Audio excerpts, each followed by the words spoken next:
Le taxi s'arrête devant le Bristol. Margot Delacroix ajuste sa robe noire, la seule correcte qu'elle possède, et regarde l'entrée dorée du palace parisien.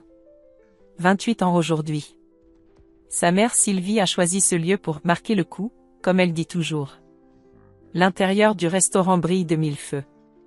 Margot reconnaît immédiatement le gratin parisien, des visages qu'elle a vus dans les pages économiques des journaux, quelques élus du 16e arrondissement, et bien sûr la famille au grand complet.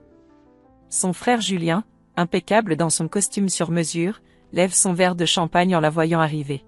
« Ah, voilà notre petite journaliste », lance-t-il avec ce sourire condescendant qu'elle connaît si bien. Margot s'approche de la grande table ronde dressée pour 40 invités. Les conversations s'interrompent progressivement. Elle cherche sa place du regard, mais ne voit que des chaises occupées ou réservées par des petits cartons dorés. « Maman, où est-ce que je m'assois ?» Sylvie Delacroix-Beaumont se lève avec élégance, ses bijoux scintillant sous les lustres. Un silence étrange s'installe dans la salle. Elle sourit, ce sourire glacial que Margot redoute depuis l'enfance. « Ce parquet te va à ravir, ma chérie. » Les mots claquent comme une gifle. 40 paires d'yeux la fixent. Quelqu'un ricane. Puis un autre. Bientôt, c'est un concert de rires étouffés qui résonne dans le restaurant huppé. Margot reste figée, debout au milieu de ces gens qui la regardent comme une intruse. Monsieur Beaumont, administrateur de biens immobiliers, chuchote quelque chose à l'oreille de sa femme qui glousse. Madame Rousseau, épouse d'un député, la dévisage avec un mélange de pitié et d'amusement. Même le serveur détourne les yeux, gêné. Margot comprend que ce n'est pas un oubli. C'est calculé. Prémédité. Devant tous ces gens influents du milieu parisien, sa propre mère vient de la rabaisser publiquement. Mais pourquoi? Pourquoi maintenant? Dans le silence qui suit les rires, Margot entend distinctement la conversation de deux hommes en costume. C'est elle qui écrit ces articles sur la gentrification? Oui, paraît qu'elle fouine partout dans nos quartiers. Son sang se glace. Il parle de son travail. De ses enquêtes. Tout s'éclaire soudain, cette humiliation n'est pas gratuite. C'est un avertissement. Sans un mot, Margot tourne les talons. Ses pas résonnent sur le marbre du Bristol tandis qu'elle traverse le hall sous les regards. Dehors, l'air frais de mars la saisit. Elle sort son téléphone et compose le numéro de Lucas. C'est fini, dit-elle simplement quand il décroche. Je ne remettrai plus jamais les pieds chez eux. Dans le restaurant, Sylvie regarde sa fille partir par la baie vitrée. Son sourire s'évanouit. Elle vient peut-être de commettre la plus grosse erreur de sa vie. Car ce qu'elle ignore, c'est que Margot ne se contentera pas de couper les ponts. Elle va creuser. Et quand une journaliste d'investigation commence à creuser dans sa propre famille? Le lendemain matin, Margot fixe son ordinateur portable dans son petit appartement du 11e. Sur l'écran, les notes de son enquête sur les expulsions mystérieuses du 19e arrondissement. 8 mois de travail. 2 articles déjà publiés sur la gentrification. Et maintenant, une intuition qui la ronge. Pourquoi sa mère connaissait-elle ces sujets d'enquête? Pourquoi cette humiliation devant des professionnels de l'immobilier? Elle ouvre un nouvel onglet étape, Delacroix Patrimoine. L'empire de sa mère s'affiche. 45 millions d'euros de chiffre d'affaires. Des projets dans tout Paris. Et soudain, une adresse qui lui saute aux yeux, plusieurs programmes dans le 19e arrondissement. Exactement là où elle enquête depuis des mois. Margot sent son cœur s'accélérer. Et si? Non, c'est impossible. Sa propre famille ne peut pas être impliquée dans ce qu'elle découvre.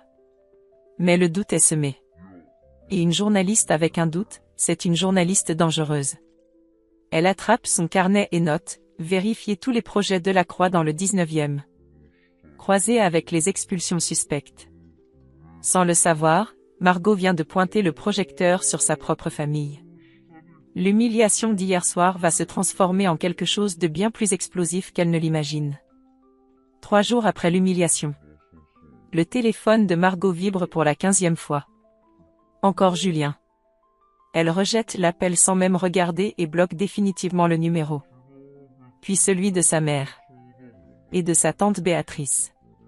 Un à un, elle efface sa famille de sa vie numérique. Dans son petit appartement du 11e, Margot étale tous ses documents d'enquête sur sa table de cuisine. 8 mois de travail minutieux sur les expulsions suspectes dans le 19e arrondissement. Ce qui avait commencé comme une investigation sociologique sur la gentrification parisienne prenait désormais une tournure très personnelle. Elle relit ses notes du restaurant.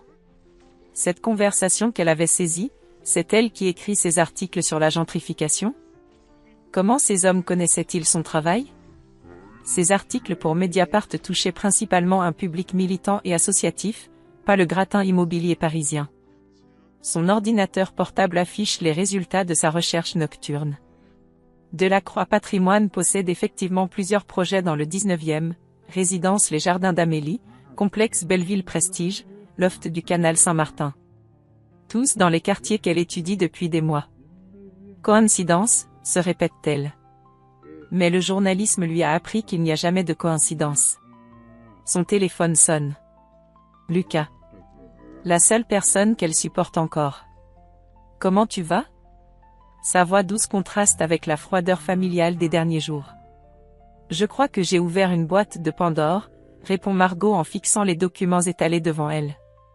Lucas arrive 1 heure plus tard avec des croissants et son appareil photo. Photographe documentaire depuis 6 ans, il connaît Margot par leur collaboration régulière. Ces clichés accompagnent souvent ses articles, donnant un visage humain aux statistiques sociales. Montre-moi ce que tu as trouvé. Margot lui explique les connexions troublantes entre l'entreprise familiale et ses zones d'enquête. Lucas l'écoute en silence, hochant parfois la tête. Il a photographié des expulsions dans ces mêmes quartiers. Il a vu les larmes des familles chassées de leur logement. Tu penses vraiment que ta mère pourrait être impliquée? Je ne sais pas. Mais je vais le découvrir. Dans leur petit salon transformé en bureau d'investigation, ils établissent un plan méthodique. Lucas sortira photographier les chantiers de la Croix pendant que Margot épluche les documents administratifs. Ils se retrouveront chaque soir pour faire le point. Cette collaboration professionnelle masque autre chose. Depuis 2 ans qu'ils travaillent ensemble, une complicité s'est installée. Lucas admire l'obstination de Margot, sa capacité à donner voix aux oubliés. Elle apprécie sa sensibilité artistique, sa façon de saisir l'émotion brute dans ses photographies. Mais aujourd'hui, c'est différent. Margot est vulnérable, blessée par sa famille. Lucas devient son unique point d'ancrage dans cette tempête personnelle qui commence. Le soir même, Margot reçoit un email surprenant. L'expéditeur s'affiche comme un ami. Le message est bref: si vous enquêtez sur l'immobilier parisien, regardez du côté des SCI luxembourgeoises. Vous pourriez être surprise. Pas de signature. Adresse email jetable. Quelqu'un sait qu'elle creuse et veut l'aider. Ou la piéger. Elle montre le message à Lucas qui fronce les sourcils. C'est peut-être un concurrent de ta mère qui veut lui nuire? Ou quelqu'un qui a des informations importantes. Margot ouvre un nouvel onglet et commence ses recherches sur les SCI luxembourgeoises. Les sociétés civiles immobilières permettent d'acheter des biens immobiliers tout en masquant l'identité des vrais propriétaires. Un paradis fiscal à 2 heures de Paris. 3 heures plus tard, elle découvre que 12 SCI différentes ont racheté les bâtiments dont les occupants ont été expulsés. 12 noms différents, mais toutes domiciliées à la même adresse à Luxembourgville. Plus troublant encore, toutes ces acquisitions ont été légalisées par le même cabinet d'avocats parisien. Delacroix et Associés. Le cabinet de son frère Julien. Margot sent ses mains trembler. Sa famille n'est pas juste proche de cette affaire. Elle en est peut-être le cœur. Dans son lit cette nuit-là, elle repense à son enfance dorée dans le 16e arrondissement. Les vacances à Deauville, l'école privée, l'appartement de 200 mètres carrés avec vue sur les jardins du Trocadéro. Tout cet argent, cette réussite familiale. D'où venait-il vraiment? Pour la première fois depuis l'humiliation du Bristol, Margot sourit. Sa mère a voulu la faire taire par la honte. Elle vient de lui donner la motivation ultime pour continuer. Le soleil se lève à peine quand Margot pousse la porte de la mairie du 19e arrondissement. Armée de son carnet et de sa carte de presse, elle a rendez-vous avec Madame Petit, responsable de l'urbanisme. Une femme sèche d'une 50aine d'années qui manipule les dossiers avec la précision d'un chirurgien. Vous vous intéressez au permis de construire? Demande Madame Petit en sortant une pile de classeurs poussiéreux. Aux démolitions plutôt. Et aux expertises d'insalubrité. Pendant 3 heures, Margot épluche les documents officiels. Un schéma troublant se dessine. Depuis 2 ans, 15 bâtiments ont été déclarés insalubres dans le quartier Belleville. 15 expertises signées par le même bureau d'études, Diagnostic Plus. 15 familles expulsées en urgence pour danger imminent. Ce qui frappe Margot, c'est la rapidité du processus. Entre l'expertise d'insalubrité et la vente du bien, il ne s'écoule jamais plus de 3 mois. Comme si tout était organisé d'avance. Merci pour votre aide, dit-elle à Madame Petit en notant l'adresse de Diagnostic Plus. Dans le métro qui la ramène vers son appartement, Margot reçoit un appel de Lucas. J'ai du nouveau. Retrouve-moi place de la République. Il l'attend près de la statue, son appareil photo en bandoulière et une expression grave sur le visage. Sans un mot, il lui montre l'écran de son appareil. Les photos qu'il a prises ce matin devant les chantiers de la Croix. Regarde bien les panneaux de chantier. Margot se penche. Sur chaque panneau, outre le logo de la Croix Patrimoine, figure une mention en petit, expertise technique, Diagnostic Plus. Son sang se glace. Le même bureau d'études qui signe toutes les expertises d'insalubrité travaille exclusivement pour l'entreprise de sa mère. La coïncidence devient impossible. Il y a plus, continue Lucas en faisant défiler ses photos. J'ai parlé avec Monsieur Ben Ali, un des expulsés. Il m'a raconté quelque chose d'étrange. Margot l'écoute, le cœur battant. Monsieur Ben Ali vit depuis 30 ans dans le même appartement rue de Belleville. Un logement certes ancien, mais parfaitement habitable. Un matin de janvier, des experts sont venus. 3 heures plus tard, son appartement était déclaré dangereux. 3 jours après, il recevait l'ordre d'expulsion. Le plus bizarre, poursuit Lucas, c'est qu'il a vu les mêmes experts dans l'immeuble d'Accent Grave côté la semaine suivante. Puis dans celui d'en face.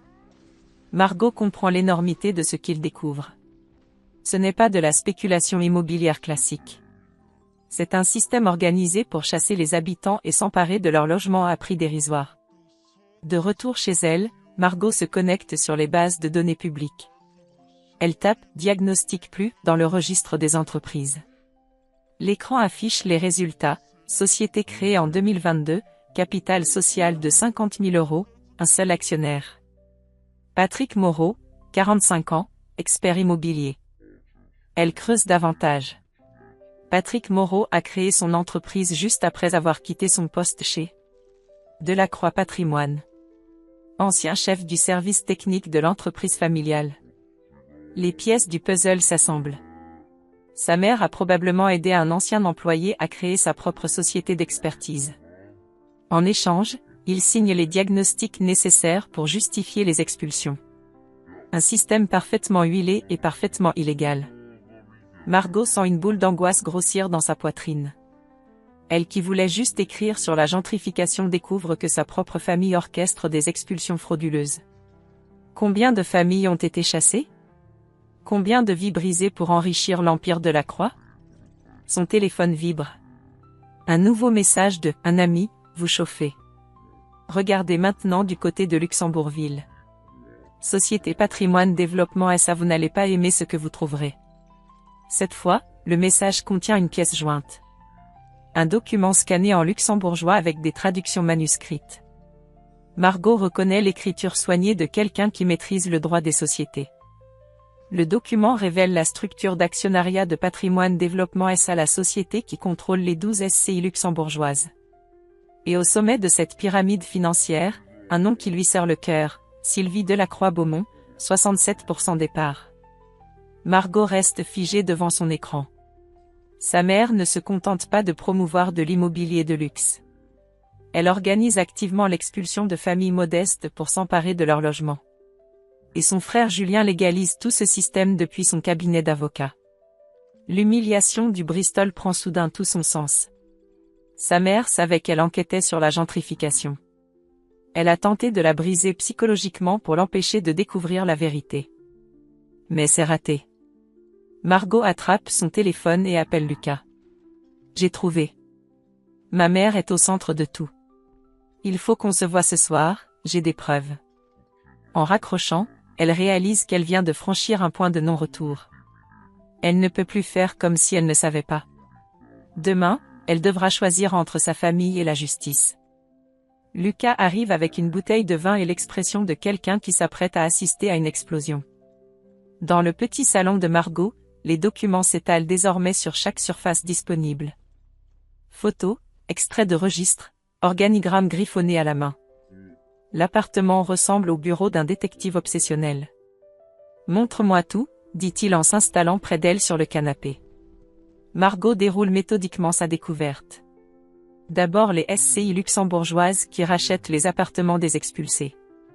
Puis Patrimoine Développement SA, la société mère contrôlée à 67% par sa mère. Enfin, le système complet, expertise bidon, expulsion express, rachat à prix dérisoire, transformation en loft de luxe. 347 familles en 3 ans, récite-t-elle d'une voix blanche. 23 millions d'euros de profit. Ma mère a organisé le plus grand détournement immobilier de Paris. Lucas l'écoute sans l'interrompre, but sa concentration sur les détails techniques masque une autre réalité. Il observe Margot qui découvre l'ampleur de la trahison familiale. Ses mains tremblent légèrement quand elle manipule les documents. Sa voix se brise quand elle évoque les familles expulsées. Et ton frère? Julien a créé toute la structure juridique. Chaque SCI, chaque contrat, chaque montage fiscal. Il a rendu légal ce qui était criminel. Elle lui montre le document le plus accablant, l'organigramme complet du système de la Croix. Une toile d'araignée financière avec sa mère au centre, son frère comme architecte juridique, et Patrick Moreau comme exécutant sur le terrain. Lucas se lève et se dirige vers la fenêtre. Dans la rue, des gens normaux vivent leur vie normale. Ils ne savent pas que quelques étages au-dessus, une jeune femme vient de découvrir que sa famille détruit des vies pour s'enrichir. « Tu as pensé aux conséquences ?» demande-t-il doucement. Margot ne répond pas immédiatement. Elle repense à l'humiliation du Bristol. Maintenant, elle comprend. Sa mère ne l'a pas humiliée par cruauté. Elle l'a fait pour la neutraliser. Sylvie savait que sa fille enquêtait sur la gentrification et risquait de découvrir le système familial. Ce parquet te va à ravir n'était pas une méchanceté gratuite. C'était un avertissement codé, reste à ta place ou je te détruis socialement. Ma mère a essayé de me faire taire par la honte, murmure Margot. Elle a échoué. Lucas revient s'asseoir près d'elle. Pour la première fois depuis qu'ils se connaissent, il prend sa main dans les siennes. Le geste est spontané, protecteur. Margot ne retire pas sa main. Si tu publies ça, tu détruis ta famille. Et si je ne le publie pas, je deviens complice. Il reste silencieux un long moment. Dehors, Paris continue de vivre, indifférent au drame qui se joue dans ce petit appartement du 11e arrondissement. Margot regarde leurs mains entrelacées et réalise que Lucas est en train de devenir bien plus qu'un collaborateur professionnel. Son téléphone vibre. Un appel de sa mère. Margot hésite, puis décroche. « Ma chérie, il faut qu'on parle. » La voix de Sylvie sonne faux, trop douce pour être sincère. Margot active le haut-parleur pour que Lucas entende. « Il n'y a rien à dire, maman. Tu fais erreur. J'ai été dure l'autre soir, je le reconnais. Mais tu ne comprends pas les enjeux. Ce monde est plus compliqué que tes articles idéalistes. » Margot sent la colère monter. Sa mère continue de la prendre pour une enfant naïve. Quels enjeux? Expulser des familles pour construire des appartements à 8 000 € le mètre carré? Un silence glacial s'installe. Sylvie vient de comprendre que sa fille sait tout. Où as-tu trouvé ces informations? Peu importe. La vraie question, c'est, comment tu peux dormir la nuit? Tu ne sais rien de ce que j'ai construit. De ce que cette famille t'a apporté. Ta belle école, tes études, cet appartement que je paie encore. Cet appartement, je le paie moi-même depuis 2 ans. Et mes études, je les rembourse. Margot, écoute-moi bien. Si tu publies quoi que ce soit sur nos affaires, tu le regretteras. J'ai des amis partout dans ce milieu. Tu ne retrouveras plus jamais de travail dans le journalisme. La menace est claire, directe. Margot regarde Lucas qui hoche la tête d'un air déterminé. Au revoir, maman. Elle raccroche et se tourne vers Lucas. Elle vient de confirmer tout ce qu'on a découvert. Et elle vient de me menacer. Lucas resserre sa main autour de la sienne. Alors on va lui montrer qu'elle s'est trompée de fille. Cette nuit-là, Margot ne dort pas. Elle fixe le plafond en repensant à son enfance. Les vacances luxueuses, les cadeaux coûteux, l'appartement somptueux du 16e. Tout cet argent provenait de familles chassées de chez elle. Elle a grandi dans le luxe construit sur la misère des autres. Mais demain, elle commence à réparer. Demain, elle devient la journaliste que sa mère redoute le plus, celle qui n'a plus rien à perdre. Margot se réveille avec une migraine terrible. 3 semaines se sont écoulées depuis sa découverte, et elle n'a pas publié une ligne. Chaque matin, elle ouvre son ordinateur avec la ferme intention d'écrire l'article qui détruira sa famille. Chaque soir, elle referme l'écran sans avoir tapé un mot. Lucas la trouve devant sa tasse de café froid, les yeux cernés, fixant les documents étalés pour la 100e fois. « Tu as mangé hier ?» demande-t-il en posant des croissants sur la table. Elle secoue la tête. Depuis la conversation téléphonique avec sa mère, Margot s'enfonce dans une spirale d'angoisse. Elle a pris rendez-vous avec un psychologue, Dr Lemoine, recommandé par sa mutuelle. 80 € la séance, remboursée à 70%. Je ne sais plus quoi faire, avoue-t-elle. Si je publie, je détruis des gens que j'ai aimés. Si je ne publie pas, je laisse continuer des injustices terribles. Lucas s'assoit en face d'elle. Ces dernières semaines, il a vu Margot se transformer. La journaliste combative s'est muée en femme tourmentée, rongée par un dilemme impossible.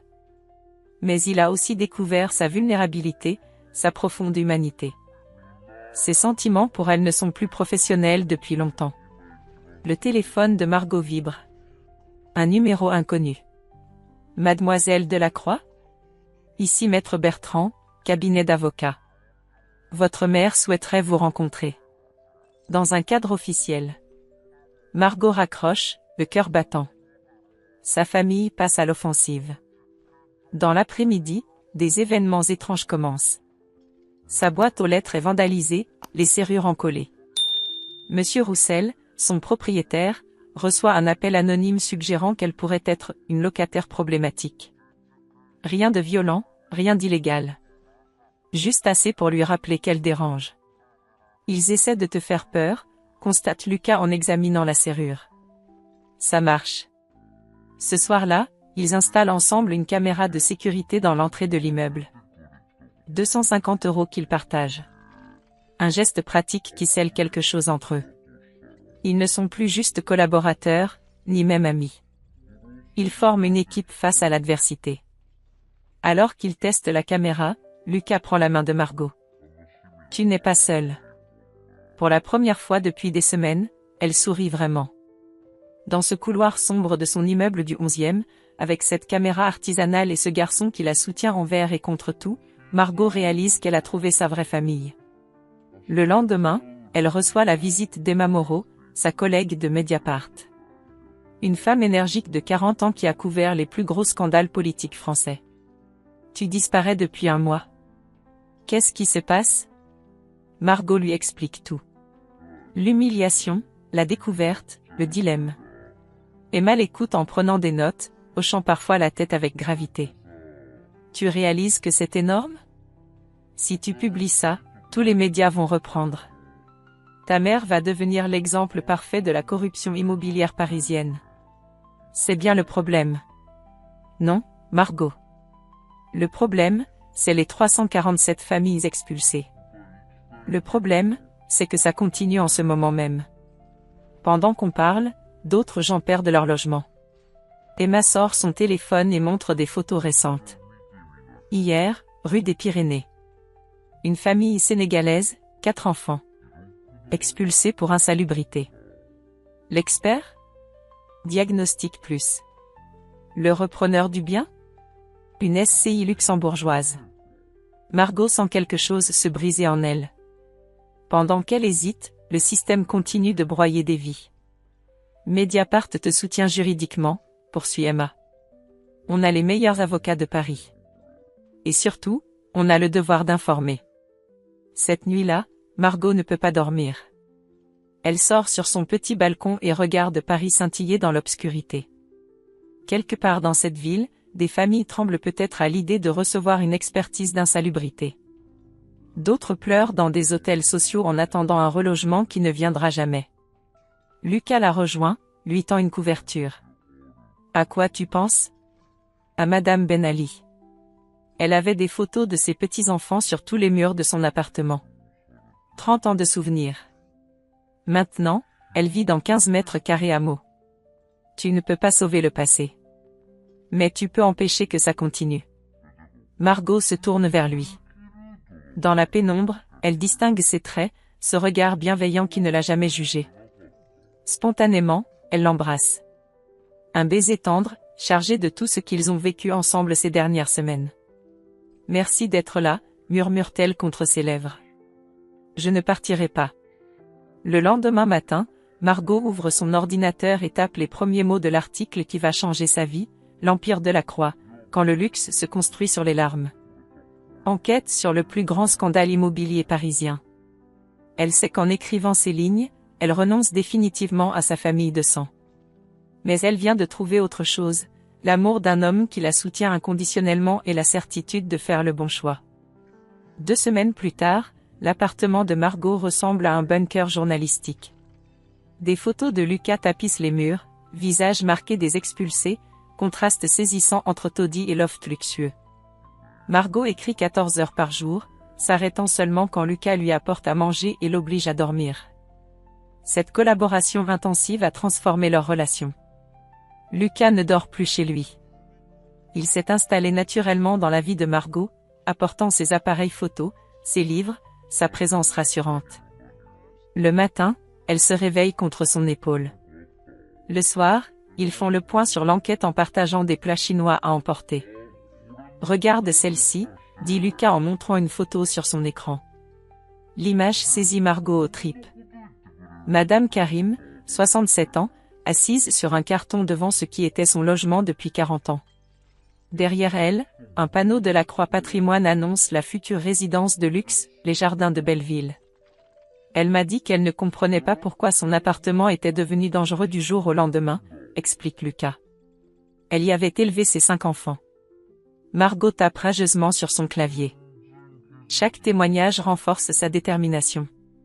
Elle n'écrit plus seulement un article, elle donne une voix à tous ces oubliés du système de la Croix. Son téléphone sonne. Julien, son frère. Elle hésite, puis décroche. Margot, il faut qu'on se parle. Tu es en train de commettre une erreur irréparable. L'erreur, c'est ce que vous faites depuis 3 ans. Tu ne comprends rien à l'économie immobilière.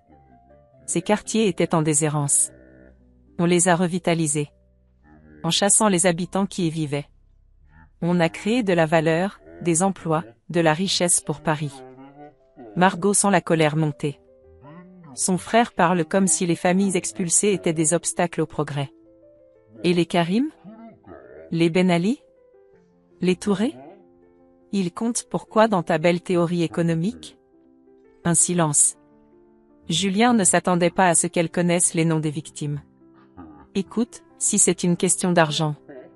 Va te faire foutre, Julien. Elle raccroche en tremblant. Lucas la prend dans ses bras sans rien dire. Il la connaît assez maintenant pour savoir qu'elle a besoin de silence, pas de paroles. Cette nuit-là, ils font l'amour pour la première fois. Pas par passion débridée, mais par besoin de se raccrocher à quelque chose de beau au milieu de cette noirceur familiale. Dans l'intimité de leur étreinte, Margot trouve la force de continuer. « Je t'aime », murmure Lucas contre son cou.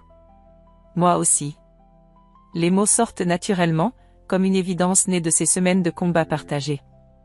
Le lendemain, Lucas l'emmène rencontrer Monsieur Diagouraga, un menuisier malien de 54 ans. Son atelier de la rue de Belleville a été racheté par une SCI luxembourgeoise après une expertise d'insalubrité express. Aujourd'hui, c'est un loft vendu 650 000 € à un cadre de la finance. J'ai perdu plus que mon travail, explique Monsieur Diagouraga en montrant ses mains abîmées. J'ai perdu ma raison d'être. J'étais menuisier, maintenant je suis rien. Margot l'écoute, les larmes aux yeux. Cet homme a travaillé 30 ans au même endroit. Il connaissait tous ses voisins, participait à la vie du quartier. Le système de la Croix n'a pas seulement détruit des logements, il a brisé des communautés entières. En rentrant, Lucas développe ses photos du jour tandis que Margot finalise son article. 8000 mots, 47 documents, 23 témoignages. Une bombe journalistique qui va exploser dans 48 heures. Tu as peur? Demande Lucas en la regardant relire son texte. Terrifié. Mais plus du retour en arrière que de l'avenir. Emma passe dans la soirée pour la relecture finale. Elle parcourt l'article en silence, hochant parfois la tête. Quand elle termine, ses yeux brillent. C'est du grand journalisme, Margot. Ça va faire du bruit. Ma mère va me haïr à vie. Ta mère te haït déjà. Maintenant, elle va juste avoir une bonne raison. Cette nuit-là, Margot dort mal. Dans ses rêves, elle revoit son enfance dorée. Les Noëls fastueux, les vacances à Saint-Tropez, l'appartement du 16e avec vue sur la Tour Eiffel. Tout cet argent provenait des larmes d'autres familles. Au réveil, Lucas lui apporte son café habituel. Ça y est? Tu es prête? Margot regarde son article terminé sur l'écran. Demain, il sera publié sur Mediapart. Dans quelques heures, des millions de Français découvriront comment l'Empire de la Croix s'est enrichi. Sa mère verra son nom associé au plus grand scandale immobilier parisien. Je sais maintenant ce que signifie le courage, dit-elle en serrant la main de Lucas. Ce n'est pas l'absence de peur. C'est faire ce qui est juste malgré la peur. Lucas l'embrasse tendrement. Alors tu es la femme la plus courageuse que je connaisse. Dans quelques heures, sa vie d'avant n'existera plus.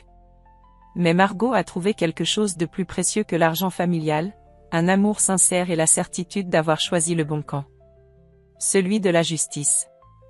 22 novembre 2024, 6h30. Margot se réveille avec l'estomac noué.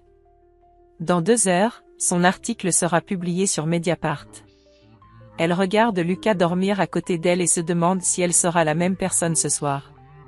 Dans quelques heures, elle aura détruit sa propre famille. Son téléphone vibre.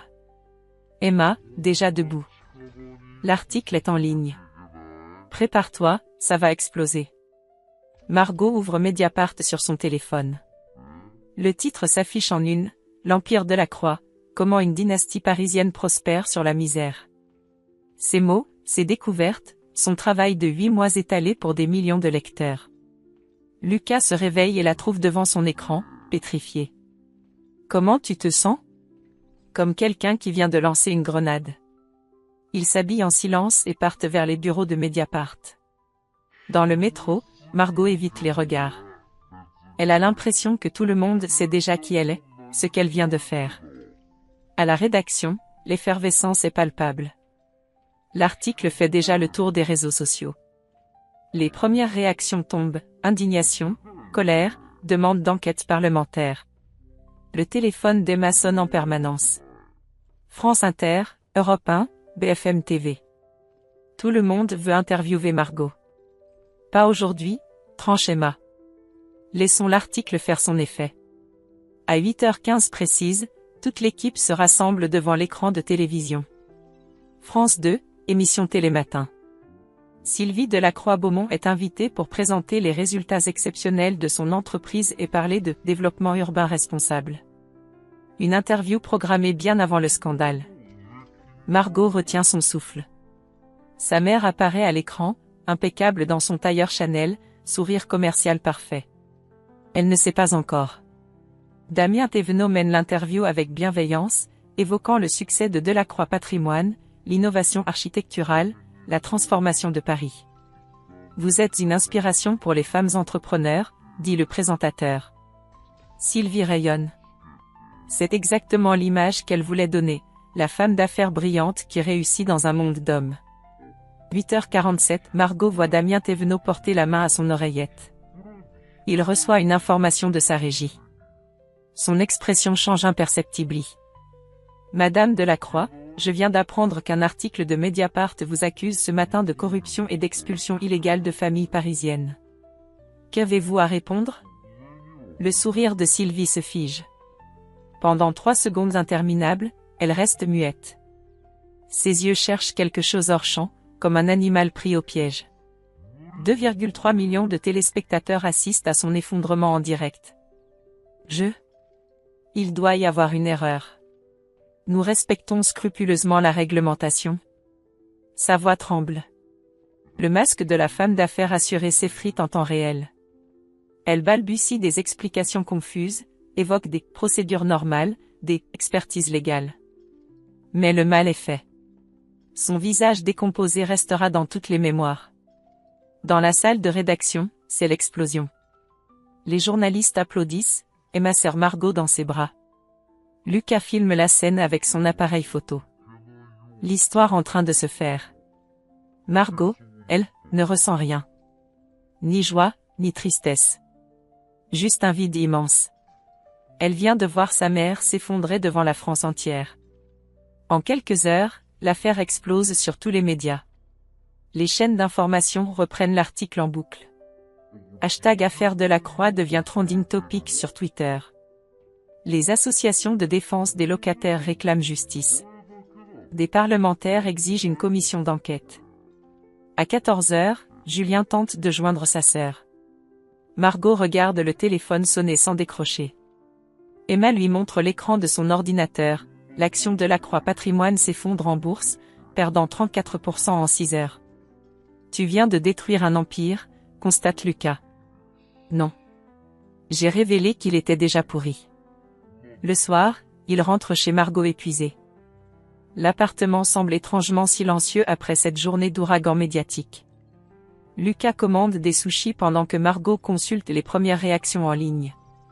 Les témoignages affluent. D'autres victimes d'expulsions suspectes se manifestent. Des journalistes enquêtent déjà sur des cas similaires dans d'autres villes. Son article a ouvert les vannes. Tu regrettes? Demande Lucas en la regardant lire les commentaires. Margot réfléchit. Dans quelques jours, sa mère sera probablement en garde à vue. Son frère risque la radiation du barreau. L'empire familial s'effondrera. Elle ne pourra plus jamais rentrer chez elle comme avant. Non, répond-elle finalement. Pour la première fois depuis des mois, je dors tranquille. Lucas s'assoit près d'elle sur le canapé et l'attire contre lui. Qu'est-ce qui va se passer maintenant? Je ne sais pas. Mais quoi qu'il arrive, on l'affrontera ensemble. Cette nuit-là, Paris découvre l'ampleur du scandale Delacroix. Dans les médias, sur les réseaux sociaux, dans les conversations. Une journaliste de 28 ans vient de faire tomber l'une des dynasties immobilières les plus puissantes de France. Et cette journaliste, c'est sa propre fille. Demain, les enquêteurs se mettront au travail. Les avocats se mobiliseront. La justice suivra son cours. Mais ce soir, Margot Delacroix dort paisiblement dans les bras de l'homme qu'elle aime, libérée du poids du silence. 15 juin 2025. 15 mois après l'humiliation du Bristol. Margot se réveille dans son nouveau petit appartement du 13e arrondissement, baigné de soleil matinal. Lucas dort encore, un bras protecteur autour de sa taille. Par la fenêtre, elle aperçoit les toits de Paris qui brillent sous un ciel dégagé. Sur sa table de nuit, le prix Albert Londres 2025 scintille discrètement. Pour son enquête exceptionnelle sur la corruption immobilière parisienne, peut-on lire sur la plaque dorée. Un mois après cette soirée de mai où, tremblante d'émotion, elle avait reçu la plus haute distinction du journalisme français.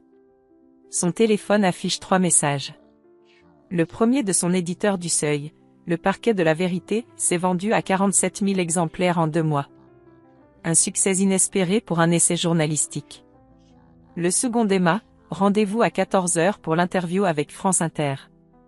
Le troisième l'a fait sourire, bon anniversaire, ma guerrière, signé Lucas. Dans la cuisine, Lucas prépare le petit déjeuner. Pancakes maison, café équitable, jus d'orange pressé. Ces petits rituels du bonheur quotidien qu'elle chérit depuis qu'ils vivent ensemble. Leur crédit immobilier de 25 ans représente 1 850 € par mois, mais cet appartement leur appartient. Pas d'argent sale, pas de honte. Juste leurs salaires honnêtes et leur amour. Prête pour la journée? Demande Lucas en l'embrassant. Plus que jamais. Aujourd'hui, Margot inaugure l'exposition photo « Visage de l'expulsion » à la mairie du 19e. 23 portraits saisissants de Lucas accompagnés de ses textes. Ensemble, ils ont transformé leur enquête en œuvre artistique et sociale. L'exposition attire une foule dense. Madame Ben Ali est là, souriante, tenant la main de son petit-fils de 8 ans. Grâce aux indemnisations obtenues après la condamnation de la Croix, elle a pu acheter un petit 2 pièces à Montreuil. Pas Paris, mais c'est chez moi, dit-elle en serrant Margot dans ses bras. Monsieur Diagouraga a rouvert un atelier de menuiserie à Aubervilliers. Je fabrique de nouveau des meubles, confie-t-il avec fierté. Mes mains ont retrouvé leur utilité. Ces retrouvailles émeuvent Margot plus que tous les prix. Son article n'a pas seulement détruit un système corrompu. Il a permis à des dizaines de familles de retrouver dignité et espoir. En fin d'après-midi, Lucas et elle se rendent à Fleury-Mérogis. Tous les 3 mois, Margot rend visite à sa mère. Rituel douloureux mais nécessaire. Sylvie a maigri. Ses cheveux grisonnent, son teint s'éternit. 4 ans de prison ferme pour corruption et abus de biens sociaux. L'ancienne reine de l'immobilier parisien porte désormais l'uniforme pénitentiaire. Comment tu vas, maman? Ça va. La voix de Sylvie a perdu son assurance d'autrefois. J'ai lu ton livre. C'est bien écrit.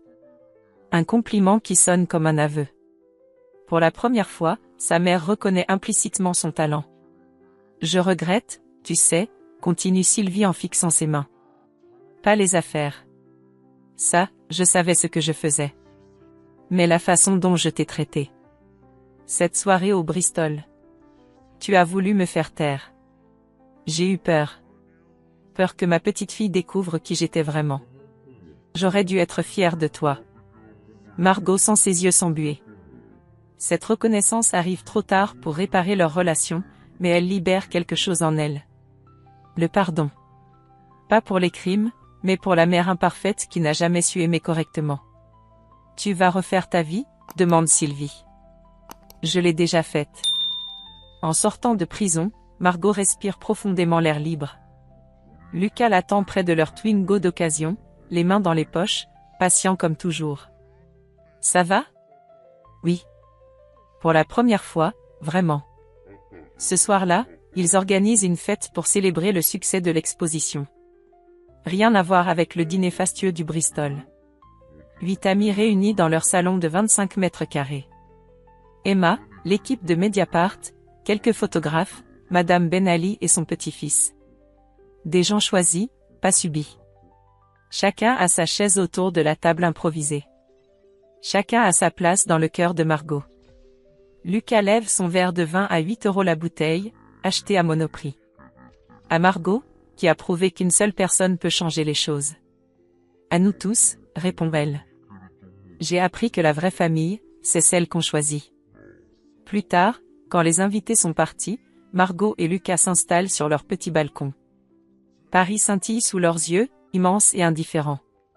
Quelque part dans cette ville, l'ancien appartement familial du 16e abrite maintenant une famille de réfugiés syriens, relogés grâce aux fonds récupérés lors de la liquidation de la Croix. Tu penses à quoi? Demande Lucas. Au parquet du Bristol. J'avais tellement honte cette nuit-là. Maintenant, je réalise que c'était le début de ma vraie vie. Lucas resserre son étreinte autour d'elle. Tu regrettes parfois? Jamais. J'ai échangé une famille toxique contre l'amour vrai. Une fortune sale contre un travail qui a du sens. L'argent facile contre la fierté de soi.